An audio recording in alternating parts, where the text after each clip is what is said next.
എടാ പഞ്ചസാര ഒഴിവാക്കാൻ നടക്കൂലടാ. എടാ ഈ പേട്ട് വരെ കുറയണമെങ്കിൽ മതി, ഓൾ ഇട്ടിട്ട് പോകാൻ പറഞ്ഞേക്കാം. നീ എന്നെ നോക്ക്, സംഭവം ഞാൻ ഡയറ്റ് തുടങ്ങിയിട്ട് 3 ആഴ്ചയായല്ലോ, പക്ഷെ അത് മാറ്റം കാണാനില്ല എനിക്ക്.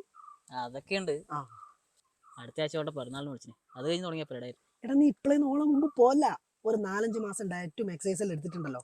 ഓളെ ഏതെങ്കിലും ഒരു ഫ്രണ്ട് തണ്ടി ഇതിന്റെ ബർത്ത്ഡേക്ക് വിളിച്ചാൽ ഓളെ മുമ്പിലേക്ക് കൂടി പോകുന്ന കാര്യം ആലോചിച്ചോക്കിയാ. ആ 6 പാക്കെല്ലാം വെച്ച് നേരെ ഓളെ അടുത്ത് തന്നെ പോയിട്ട് ഇരുന്നിട്ട് ആ പ്ലേറ്റിൽ അട്ടിക്കട്ടി വെച്ചിട്ടുള്ള പൊറോട്ടയിൽ നിന്ന് 2 പൊറോട്ട ഇങ്ങനെ വലിച്ചെടുത്തിട്ട് തൊട്ടടുത്ത് ഇങ്ങനെ തേങ്ങാക്കൊത്തിലിട്ട് വെച്ച് നല്ല ബീഫ് വരട്ടിയുണ്ടാവും.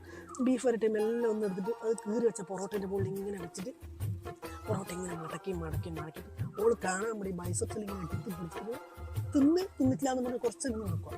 അത് കഴിഞ്ഞിട്ട് എൻ്റെ സ്മെല്ല് ഇങ്ങനെ മൂക്കിലേക്ക് ഇങ്ങനെ ആവാഹിച്ചിട്ട് മെല്ലെ വായിലേക്ക് ഇങ്ങനെ ചാക്കുക. ആ ചവച്ച് അതിങ്ങനെ അലിഞ്ഞിങ്ങനെ ഇല്ലാണ്ടായിട്ട് ഇങ്ങനെ ഇറങ്ങി അങ്ങ് പോണം. നമുക്ക് പൊറോട്ടയും ബീഫ് തിന്നാലോ? ഹോട്ടൽ പാരഡൈസിൽ പോവാം. ബാ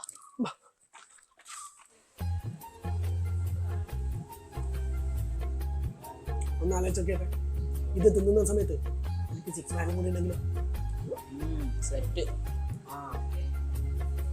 ഏട്ടാ 2 പൊറോട്ട കൂടി.